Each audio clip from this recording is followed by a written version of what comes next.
How to get Spotify Premium. Hello everybody, welcome back to the channel. Today I'll guide you on how you can get premium on your Spotify application. Now the process is quite simple. All you have to do is go ahead and open up your Spotify app. Simply open it up and make sure you're logged into your account. Now you can see here I'm logged into my account. Once you're logged in, you'll get an interface like this.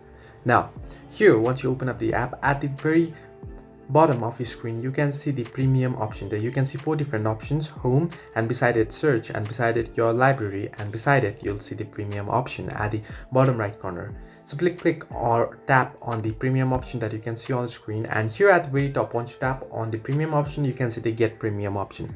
If you scroll down below, you'll find the benefits of joining the premium. You can see the download to listen offline without Wi-Fi, ad-free music listening, 2x higher sound quality than our free plan, and play songs in any order with unlimited skips, and cancel monthly plans online anytime.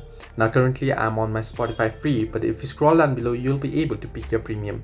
You can try 1 month for free here. You can try the premium student one, and you can try the premium duo. You can use 2 premium accounts here and the premium family ones. You can choose your premium ones and simply click on the get premium option at the very top, and it'll take you to the plan option. Here you can preview your plan. If you want just individual account, here you can set it, select the method that you want to pay, and continue and add in your payment method. And once you do it, make the payment and you'll be able to get the premium. So this way you can get Spotify Premium. Hope this helped you. Do like and subscribe, and do not forget to leave a comment down below if you have any further issues.